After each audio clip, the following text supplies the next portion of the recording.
وإن كنتم في ريب مما نزلنا على عبدنا فأتوا بسورة من مثله وادعوا شهداءكم من دون الله إن كنتم صادقين.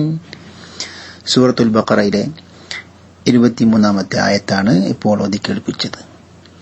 ഈ ആയത്ത് പാരായണം ചെയ്യുമ്പോൾ ചില നിയമങ്ങൾ ശ്രദ്ധയിൽപ്പെടുത്തുന്നു. ഒന്നാമതായി വഇൻ കുൻതും, അവിടെ 2 ഇഖ്ഫാഇന്റെ നിയമമാണ്. 2 സ്ഥലത്തും നൂനിന്റെ ശബ്ദം, സുക്കൂനുള്ള നൂനിന്റെ ശബ്ദം അവ്യക്തമാക്കി മണിച്ചുകൊണ്ട് ഓതേണ്ടതാണ്. വഇൻ കുൻതും. അതിനുശേഷം ഫീ റൈബിൻ മിമ്മ, അവിടെയും 2 സ്ഥലത്ത് മണിക്കേണ്ടതുണ്ട്.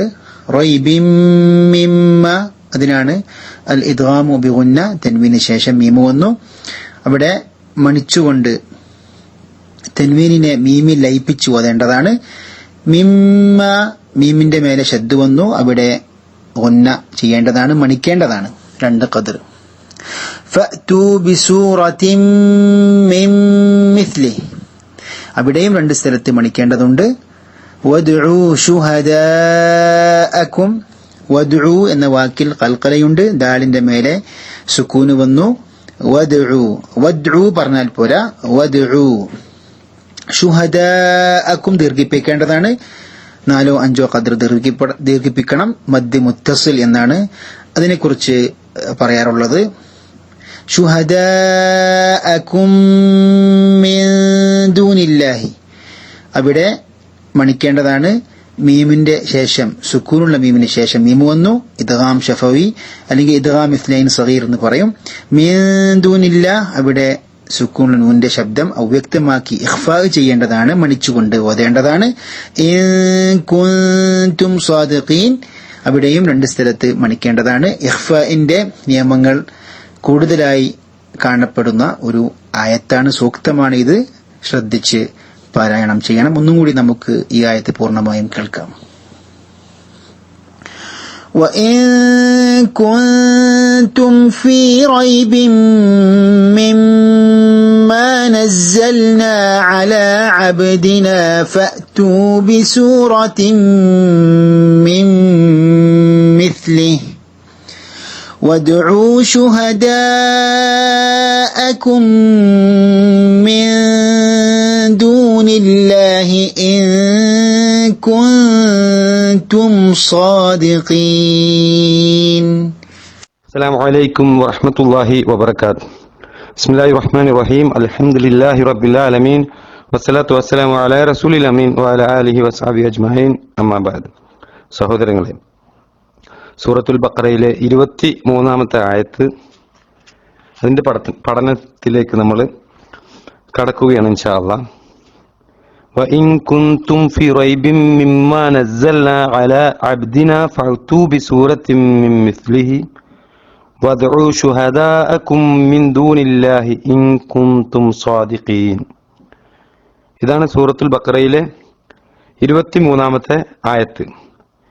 ഇതിലെ വാക്കാർത്ഥങ്ങൾ നോക്കുകയാണ് എങ്കിൽ, വഇൻ കുൻതും, നിങ്ങളാകുന്നുവെങ്കിൽ, ഫീ റൈബിൻ, വല്ല സന്ദേഹത്തിലും വല്ല സംശയത്തിലും, മിമ്മാ നസ്സൽന, നാം ഇറക്കിയതിനെ പറ്റി, അലാ അബ്ദിന, നമ്മുടെ അടിമയുടെ മേൽ, ഫഅ്തു എന്നാൽ വരുവിൻ, ബിസൂറത്തിൻ ഒരു അധ്യായവും കൊണ്ട്, മിൻ മിസ്ലിഹി അതുപോലെയുള്ള, വദ്ഉ വിളിക്കുകയും ചെയ്യുവിൻ,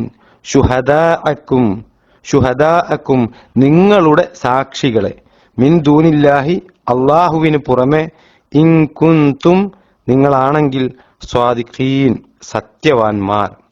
അപ്പോൾ സഹോദരങ്ങളെ, ഈ ആയത്തിന്റെ അർത്ഥം, നമ്മുടെ ദാസന് നാം അവതരിപ്പിച്ചു കൊടുത്തതിനെ പറ്റി നിങ്ങൾ സംശയാലുക്കളാണ് എങ്കിൽ അതിൻ്റേതുപോലുള്ള ഒരു അധ്യായമെങ്കിലും നിങ്ങൾ കൊണ്ടുവരിക. അള്ളാഹുവിന് പുറമെ നിങ്ങൾക്കുള്ള സഹായികളെയും വിളിച്ചുകൊള്ളുക, നിങ്ങൾ സത്യവാന്മാരാണ് എങ്കിൽ. ഇതാണ് സൂറത്തുൽ ബഖറയുടെ 23-ാമത്തെ ആയത്തും അതിന്റെ വാക്കാർത്ഥവും അതിന്റെ അർത്ഥവും. ഇനി സഹോദരങ്ങളെ, ഇവിടെ നമ്മൾ മനസ്സിലാക്കേണ്ടത് അല്ലാഹു സുബ്ഹാനഹു തആലയെ മാത്രം ആരാധിക്കണം എന്ന പരമപ്രധാനമായ തൗഹീദ് അത് സ്ഥാപിച്ച ശേഷം പിന്നീട് സൂറത്തുൽ ബഖറയിലെ ഈ 23-ാമത്തെ ആയത്തിലൂടെ പരിശുദ്ധ ഖുർആനിന്റെ അമാനുഷികതയും നബി സല്ലല്ലാഹു അലൈഹി വസല്ലമയുടെ പ്രവാചകത്വവും സ്ഥാപിക്കുകയാണ് അല്ലാഹു സുബ്ഹാനഹു തആല ഈ ആയത്തിലൂടെ ചെയ്യുന്നത്.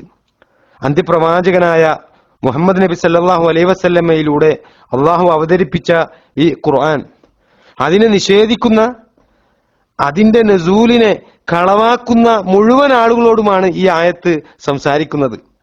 ഈ ഖുർആൻ അത് നബി സല്ലല്ലാഹു അലൈഹി വസല്ലമക്ക് വേണ്ടി ആരും കെട്ടിച്ചമച്ചുണ്ടാക്കിയതല്ല എന്ന് അല്ലാഹു സുബ്ഹാനഹു തആല സത്യനിഷേധികളെ വെല്ലുവിളിച്ചുകൊണ്ട് ഖുർആൻ അല്ലാഹുവിൽ നിന്ന് അവതരിച്ചതാണ് എന്നതിന്റെ സത്യത സ്ഥാപിക്കുകയാണ് ഈ ആയത്തിലൂടെ അല്ലാഹു സുബ്ഹാനഹു തആല ചെയ്യുന്നത്.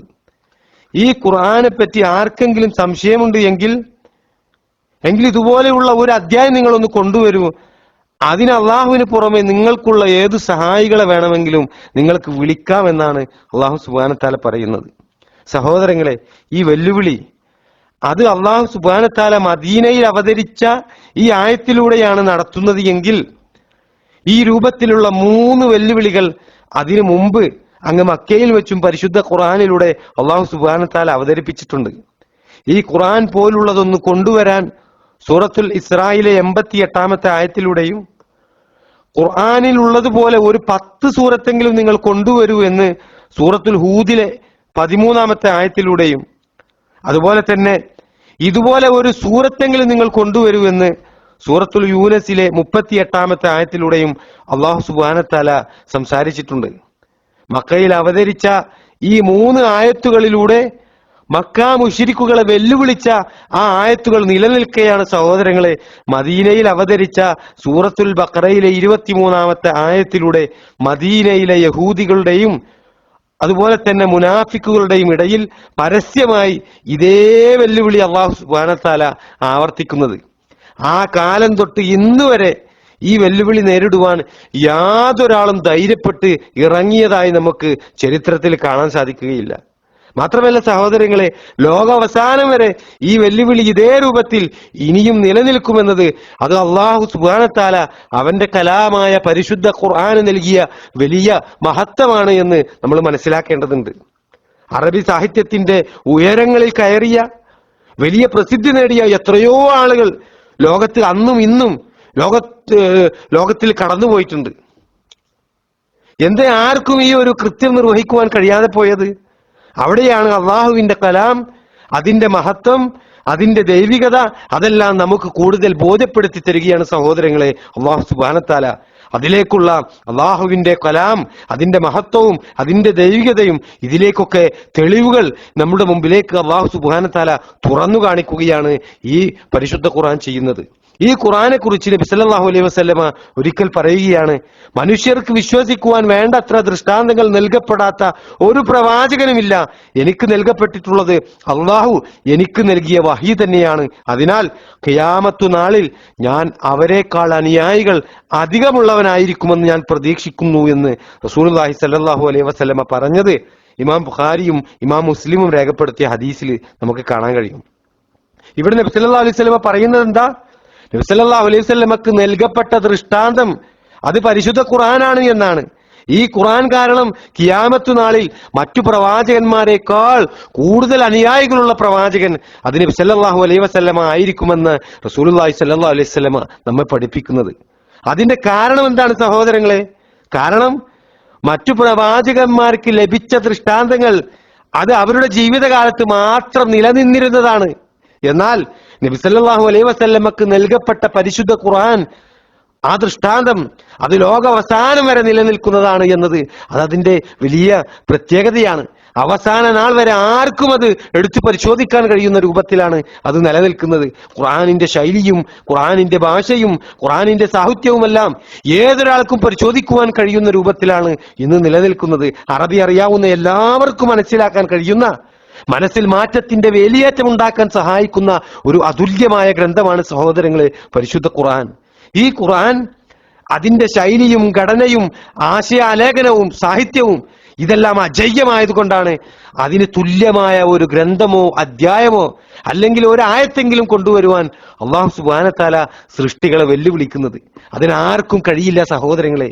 കഴിഞ്ഞ 14 നൂറ്റാണ്ടുകളായിട്ട് ആർക്കും ഇതുവരെ കഴിഞ്ഞിട്ടില്ല, ഇനിയും അതിനാർക്കും സാധിക്കുകയില്ല എന്ന് നമ്മൾ തിരിച്ചറിയേണ്ടതുണ്ട്. നിങ്ങൾ നോക്കൂ, ചരിത്രത്തിൽ നമുക്കൊരു സംഭവം കാണാം. അംർ ബിൻ അൽ ആസ് റളിയല്ലാഹു അൻഹു ഇസ്ലാം സ്വീകരിക്കുന്നതിന് മുമ്പ് യമാമയിലുണ്ടായിരുന്ന പ്രവാചകത്വം വാദിച്ച മുസൈലിമത്തുൽ ഖദ്ദാബുമായി കൂടിക്കാഴ്ച നടത്തിയ ഒരു സംഭവം. ഈ ആയത്തിന്റെ വിശദീകരണത്തിൽ മഹാനായ ഇബ്നു കസീർ റഹിമഹുല്ലാഹ് അദ്ദേഹത്തിന്റെ തഫ്സീറിൽ ആ സംഭവം രേഖപ്പെടുത്തിയിട്ടുണ്ട്. അംർ ബിൻ അൽ ആസ് റളിയല്ലാഹു അൻഹു ഇസ്ലാം സ്വീകരിക്കുന്നതിന് മുമ്പ് കള്ളപ്രവാചകനായ മുസൈലിമത്തുൽ ഖദ്ദാബിനെ കണ്ടുമുട്ടുകയാണ്. ആ സമയം മുസൈലിമ അംർ ബിൻ അൽ ആസിനോട് ചോദിക്കുകയാണ്, എന്താണ് നിങ്ങളുടെ നാട്ടിലെ വിവരങ്ങൾ? ഏത് പുതിയ ആയത്താണ് നിങ്ങളുടെ ആളിനെ ഇപ്പോൾ അവതരിച്ചതായി കേൾക്കുന്നത് എന്ന് ഈ മുസൈലിമ ചോദിക്കുകയാ. അപ്പോൾ അംർ ബിൻ അൽ ആസ് റളിയല്ലാഹു അൻഹു മറുപടി പറഞ്ഞു, ഒരു ചെറിയ അധ്യായമാണ് പറഞ്ഞു കേൾക്കുന്നത് എന്ന്. അത് ഏതാണ് എന്ന് ചോദിച്ചപ്പോൾ അത് സൂറത്തുൽ അസ്ർ ആണ് എന്ന് പറഞ്ഞു കൊടുത്തു. വൽ അസ്ർ ഇന്നൽ ഇൻസാന ലഫീ ഖുസ്ർ എന്ന് തുടങ്ങുന്ന ആ ആയത്തുകളുള്ള ആ ചെറിയ അധ്യായം അത് ഓതി കേൾപ്പിക്കുകയാണ് അംർ ബിൻ അൽ ആസ് റളിയല്ലാഹു അൻഹു. കാലം തന്നെയാണ് സത്യം, തീർച്ചയായും മനുഷ്യൻ നഷ്ടത്തിൽ തന്നെയാകുന്നു. വിശ്വസിക്കുകയും സൽക്കർമ്മങ്ങൾ പ്രവർത്തിക്കുകയും സത്യം കൈക്കൊള്ളാൻ അന്യോന്യം ഉപദേശിക്കുകയും ക്ഷമ കൈക്കൊള്ളാൻ അന്യോന്യം ഉപദേശിക്കുകയും ചെയ്തവരൊഴികെ എന്ന അർത്ഥം വരുന്ന ആ ആയത്താണ് അംർ ബിൻ അൽ ആസ് റളിയല്ലാഹു അൻഹു ഓതിക്കൊടുക്കുന്നത്. ഇത് കേട്ട ഉടനെ മുസൈലിമത്തുൽ ഖദ്ദാബ് അല്പസമയം ചിന്തിച്ചു നിൽക്കുകയും എന്നിട്ട് പറഞ്ഞു, എനിക്കും സമാനമായ ഒരു സൂറത്ത് ഇപ്പോൾ ഇതാ അവതരിച്ചിട്ടുണ്ട് എന്ന് പറഞ്ഞ് അയാൾ പറഞ്ഞു കൊടുക്കുകയാണ്, യാ വബർ യാ വബർ. അതായത് മരുഭൂമിയിൽ കാണുന്ന കുഴിമുയൽ എന്ന് പറയപ്പെടുന്ന ഒരു ജന്തുവാണ് വബർ എന്ന് അറബിയിൽ പറയാ. നമ്മൾ കീരി എന്നൊക്കെ പറയുന്ന, ഗൂഗിൾ ഉണ്ട് എങ്കിൽ ഇന്റർനെറ്റിൽ പോയി വബർ എന്ന അറബിയിൽ സെർച്ച് ചെയ്ത് കഴിഞ്ഞാൽ ആ ജീവിയെ നിങ്ങൾക്ക് കാണാൻ കഴിയും ഇന്റർനെറ്റിൽ. അപ്പോൾ ഇവിടെ മുസൈലിമ അള്ളാഹുവിന്റെ പേരിൽ കെട്ടിച്ചമച്ചുകൊണ്ട് ഏതാനും വരികൾ ഉരുവിടുകയാണ്. എന്താണ് ആ വരികൾ? അള്ളാഹു അവതരിപ്പിച്ചു തന്നതാണ് എന്ന് പറഞ്ഞുകൊണ്ട് മുസൈലിമ ഒരു കള്ളപ്രവാചകൻ അദ്ദേഹം അവിടെ ഓതുകയാ. എന്താ? യാ വബർ യാ വബർ, ഓ കുഴിമുയലെ ഓ കുഴിമുയലെ, ഇന്നമാ അൻത ഉദ്നാനി വസദറു, നീ രണ്ട് ചെവിയും നെഞ്ചും കൂടിയതാണല്ലോ, വസായിറുക ഹഖറും ഫഖറും, നീ അല്ലാത്തവരൊക്കെ പാപ്പരും നിന്ദ്യരുമായി എന്ന അർത്ഥം വരുന്ന ഈ ഒരു വരികൾ അത് അള്ളാഹുവിൽ നിന്ന് ലഭിച്ചതാണ് എന്ന് അവിടെ മുസൈലിമത്തുൽ ഖദ്ദാബ് പറയാം. സഹോദരങ്ങളെ, ഒന്ന് ചിന്തിച്ചു നോക്കൂ, എന്താണ് ഈ വരികളിൽ ഉള്ളത്? മനുഷ്യന് നന്മയിലാക്കുന്ന ഒരു സന്ദേശവും ഇതിലില്ല എന്ന് ആർക്കും ബോധ്യപ്പെടും. അതുകൊണ്ട് തന്നെ കേട്ട മാത്രയിൽ തന്നെ അന്ന് ഇസ്ലാം സ്വീകരിച്ചിട്ടില്ലായിരുന്ന അംർ ബിൻ അൽ ആസ് റളിയല്ലാഹു അൻഹു മുസൈലിമയോട് പറയുകയാണ്, അള്ളാഹുവാണ് നീ കളവാണ് പറയുന്നത് എന്ന കാര്യം അത് നിനക്ക് തന്നെ അറിയാമെന്ന് എനിക്കറിയാമെന്ന് ആര് പറയാണ്? അംർ ബിൻ അൽ ആസ് റളിയല്ലാഹു അൻഹു അവിടെ മുസൈലിമയോട് പറയാണ്. സഹോദരങ്ങളെ, പരിശുദ്ധ ഖുർആനുമായി തുലനം ചെയ്യാൻ മനുഷ്യരുണ്ടാക്കുന്ന രചനകൾക്ക് അത് സാധിക്കുകയില്ല എന്ന് നമ്മൾ മനസ്സിലാക്കേണ്ടതുണ്ട്. ഖുർആനിന്റെ വചനങ്ങൾ അത് അള്ളാഹുവിന്റെ കലാമാണ്. ഖുർആനിന്റെ വചനങ്ങൾ മനുഷ്യന് ആസ്വാദനം നൽകുന്നതാണ്, അതോടൊപ്പം തന്നെ പരിവർത്തനം ഉണ്ടാക്കുന്നതാണ്, സന്തോഷത്തോടൊപ്പം മനുഷ്യന് ശാന്തി നൽകുന്നതാണ്. ഖുർആനിൽ ഏതെങ്കിലും കഥകൾ പരാമർശിക്കുന്നുണ്ട് എങ്കിൽ അതോടൊപ്പം തന്നെ ചില പാഠങ്ങളും പരിശുദ്ധ ഖുർആൻ പഠിപ്പിക്കുന്നുണ്ട്. മനുഷ്യരെ ഒന്നും അടിച്ചേൽപ്പിക്കുകയല്ല പരിശുദ്ധ ഖുർആൻ ചെയ്യുന്നത്, മറിച്ച് കർമ്മങ്ങൾ ചെയ്യാനുള്ള, നന്മയിൽ ജീവിക്കാനുള്ള പ്രചോദനം നൽകുകയാണ് പരിശുദ്ധ ഖുർആൻ ചെയ്യുന്നത്. ബുദ്ധിക്ക് സംതൃപ്തി നൽകിക്കൊണ്ട്, വികാരങ്ങൾക്ക് പൂർത്തീകരണം നൽകിക്കൊണ്ട് മനുഷ്യരെ പ്രവർത്തന മേഖലയിലേക്ക് ഇറങ്ങുവാൻ വേണ്ടി പ്രേരിപ്പിക്കുകയാണ് പരിശുദ്ധ ഖുർആൻ ചെയ്യുന്നത്. അതുകൊണ്ടാണ് സഹോദരങ്ങളെ, മദ്യം നിരോധിച്ചുകൊണ്ടുള്ള ആയത്തുകൾ ഇറങ്ങിയ സമയത്ത് അള്ളാഹുവിന്റെ ആ കൽപ്പന സ്വയം നിറവേറ്റുവാൻ വേണ്ടിയിട്ട് അത് കേട്ട സ്വഹാബികൾ മുമ്പോട്ട് വന്നത്, അതിനവർ തയ്യാറായത്. അതുകൊണ്ടാണ് ലോകത്തുള്ള ഒരു സാഹിത്യ സൃഷ്ടിക്കും സാധിക്കാത്ത ഒരു കാര്യമാണ് സഹോദരങ്ങളെ. അതാണ് പരിശുദ്ധ ഖുർആനിന്റെ പ്രത്യേകത. ലക്ഷക്കണക്കിന് ആളുകളുടെ ഹൃദയങ്ങളുടെ അകത്തേക്ക് തുളച്ചു കയറിക്കൊണ്ട് എല്ലാവരെയും ഒരേ രൂപത്തിലുള്ള കർമ്മങ്ങൾ ചെയ്യുന്നവരായി മാറ്റിയെടുക്കുകയാണ് പരിശുദ്ധ ഖുർആൻ ചെയ്യുന്നത്. അത് മനുഷ്യന് കഴിയുന്നതല്ല സഹോദരങ്ങളെ, അത് മനുഷ്യ കഴിവിന് അതീതമാണ് എന്ന് നമ്മൾ മനസ്സിലാക്കേണ്ടതുണ്ട്. മനുഷ്യ മനസ്സിന്റെ തുടിപ്പും മനുഷ്യ മനസ്സിന്റെ ലയവും കൃത്യമായി അറിയുന്ന അള്ളാഹു സുബ്ഹാനഹു തആലക്ക് മാത്രമാണ് ഈ രൂപത്തിലുള്ള ഒരു ഗ്രന്ഥം അവതരിപ്പിക്കുവാൻ വേണ്ടിയിട്ട് കഴിയുകയുള്ളൂ. അത് കൃത്യമായി അള്ളാഹുവിന് അറിയുന്നത് കൊണ്ടാണ് അള്ളാഹു സുബ്ഹാനഹു തആല പറഞ്ഞത്, നമ്മുടെ ദാസന് നാം അവതരിപ്പിച്ചു കൊടുത്തതിനെ പറ്റി നിങ്ങൾ സംശയാലുക്കളാണ് എങ്കിൽ അതിൻ്റേതുപോലുള്ള ഒരു അധ്യായമെങ്കിലും നിങ്ങൾ കൊണ്ടുവരിക. അള്ളാഹുവിന് പുറമെ നിങ്ങൾക്കുള്ള സഹായികളെയും വിളിച്ചുകൊള്ളുക, നിങ്ങൾ സത്യവാന്മാരാണ് എങ്കിൽ. ഇതാണ് സഹോദരങ്ങളെ സൂറത്തുൽ ബഖറയിലെ 23-ാമത്തെ ആയത്തിന്റെ വിശദീകരണമായി കൊണ്ട് പണ്ഡിതന്മാര് നമുക്ക് പഠിപ്പിച്ചു തന്നിട്ടുള്ളത്. അള്ളാഹു സുബ്ഹാനഹു വ തആല അനുഗ്രഹിക്കുമാറാകട്ടെ.